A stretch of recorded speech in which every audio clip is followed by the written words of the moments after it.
Hello, you don't know who I am, but today we're going to go over January gaming pickups, so let's just dive right in. First up for the NES is Tecmo Bowl. Yeah, I only had Super Tecmo Bowl, and of course, several friends growing up had Tecmo Bowl, and we played this a lot. It is, it's one of the greatest football games made. Tecmo Bowl is awesome. Even still today, it is so much fun. Continuing on with the NES, a buddy of mine gave me this for Christmas, and this was a great gift. This is something that I had never had, read about it all the time, saw it all the time out there available, but I never got into it just because the money that was needed to buy it, I would just rather buy a game instead. But now I've got a Game Genie for the Nintendo Entertainment System. Look at that. Pretty cool. Did you guys ever have a Game Genie? If so, let me know about it. Tell me about your favorite codes for what game. I remember seeing the code books for this as well, too, to buy those and things. And it always seemed fun to be able to, hack into the game and change some things up and do some stuff. So this will be interesting to give a shot, give a try out to several games. Maybe I can use it on a few that I was never able to complete. Yep, Game Genie from Galoob. Remember all those Micro Machine commercials? Those were great. Oh, and we'll just stick with Nintendo. I picked up a new N64 game. Well, not new. New to me N64 game. And that is Ridge Racer 64. Fun to have. Ridge Racer, the series has got several entries in it. Pretty well known. This, boy, my N64 collection is very minimal, very lacking, very bare bones. It needs to eat. We need to put some fat on that thing. I need to fill it full of all kinds of stuff, full meals and empty calories, everything. So, but the N64 games aren't, well, around here they're not in the wild that much. But anytime you do find one, I try and grab them. I guess that means I need to start picking them up from our secondhand retro shops. So yeah, Ridge Racer 64. Swinging over to the Sega side of things, hopefully you caught my Sega Master System video and have seen what I plan on doing there. I have two more pickups for the Master System. Yeah, and the first one is Altered Beast. Yep. That's right. They did make a 16-bit version. Oh my gosh, 16-bit. They did take the 16-bit version and convert it down to 8-bit for the Master System. It will be very interesting to see how this plays and what it's like, because with the Genesis, that was the first Sega system that I had played on, and my buddy who had the Genesis bought the original Genesis package deal that came with Altered Beast. So we played a lot of the original Altered Beast there on a Genesis.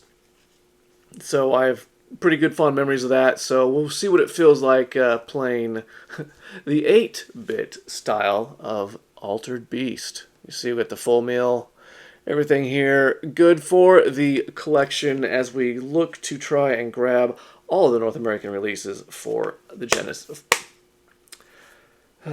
Not the Genesis, for the Master System.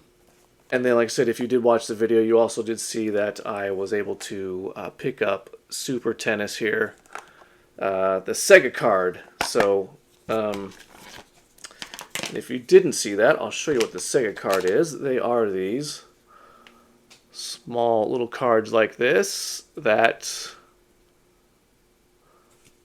slide right up into the Master System. But, it was a full meal here. The only thing that's strange is, so it comes with a very smaller package, right? Obviously.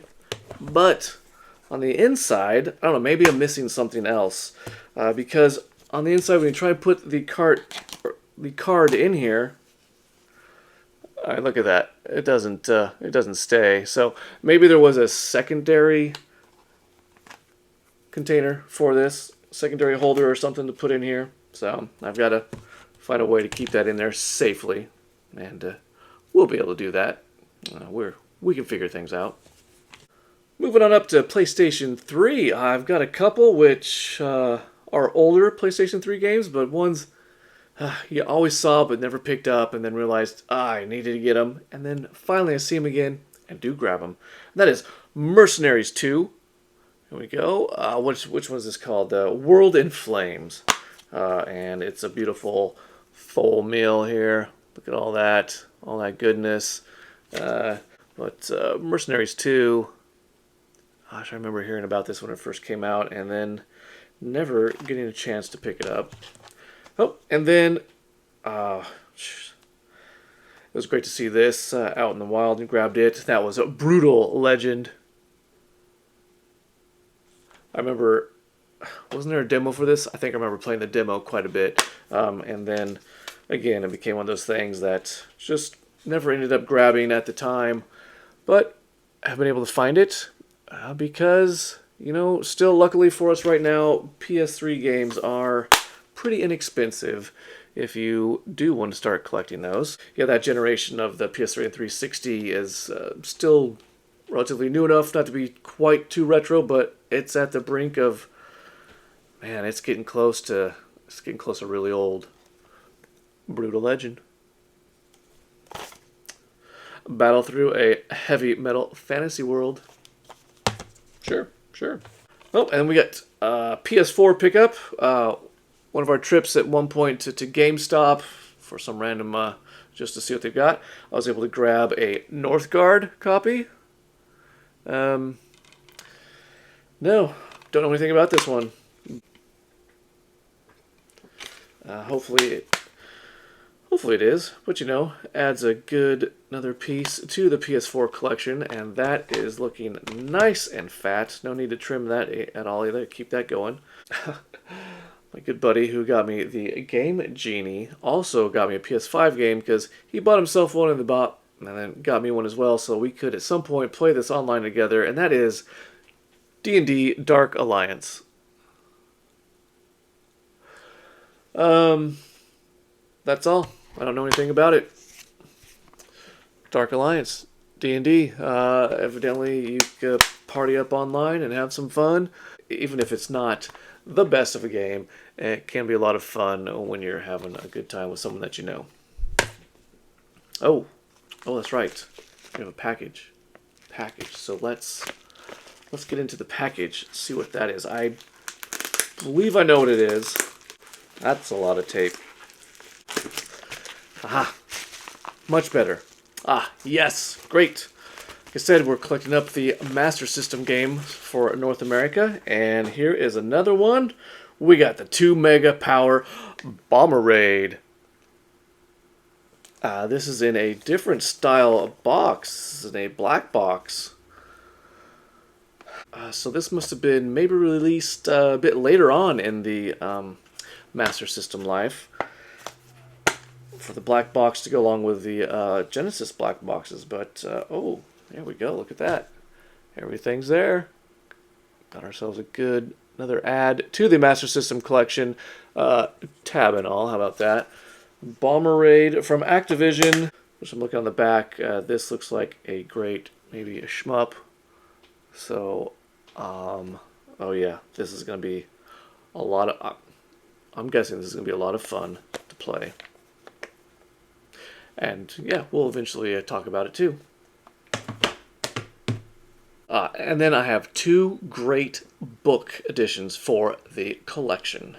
The first one is a new release through Limited Run, but I forgot what their what their branch for publishing is, and that is the Atari Archive Volume 1, 1978 through 1977 through 78.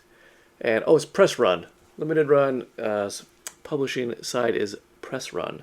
And oh man, this has been great. Been fun to go back through and read about all the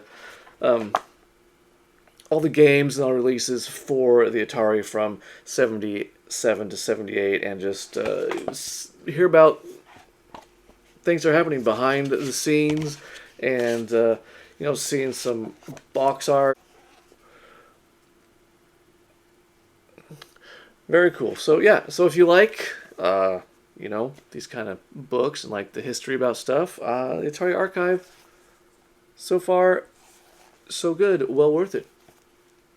Ah, the next one I found at Goodwill, and this was oh man. First I want to say it was a stroke of luck, but really what it was is it's just a nostalgia-filled trip of seeing this, because this was something that I had way back in the day, and then for somehow, for some reason, whatever that is, it is no longer in my It is no longer in my possession, but now I have it once again, and that is the Super Nintendo Player's Guide.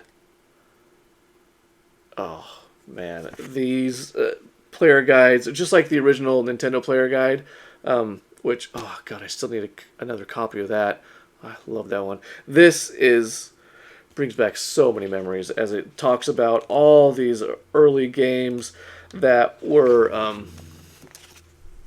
out for the Super Nintendo when it first released, and it does such a great, concise review and look at all kinds of them, giving you wonderful tips and hints to all kinds of things, all these different games. SimCity, Super Ghouls and Ghosts, F-Zero, Zelda, Castlevania, even Home Alone, UN Squadron. Oh man, don't we love that game? That game was great. ActRaiser, which was an amazing game. It just brings back everything for being part of that, release of the Super Nintendo, and then just gobbling up everything you could for it. And getting to see this was also advertisements for all these other games, because you weren't seeing them anywhere else or seeing them in action anywhere. But now you could get the screenshots, you could read about them, and you knew that, oh my gosh, I need to go get it. And since I have this, I have a little bit of an edge up, and maybe I can get further than Timmy down the street, or than Lucy up the way. Who knows? Yeah, awesome. So cool. Great to add to the collection. I'm very stoked and have been rereading this. It's been a lot of fun.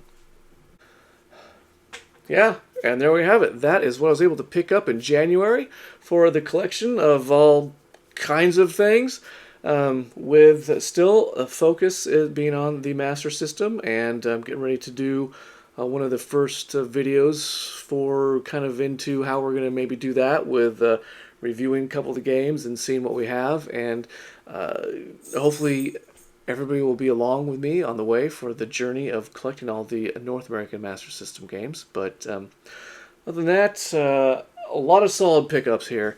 Let me know what you were able to pick up in January and what was the best thing you got. I know February is looking good. I've already found a few things. And then also it's chock full of all kinds of new releases, but I really I don't think I'll be getting too many of those at the moment, but that's okay. Right, so once again, thank you for watching. I'll catch you on the next video, and as always, game on.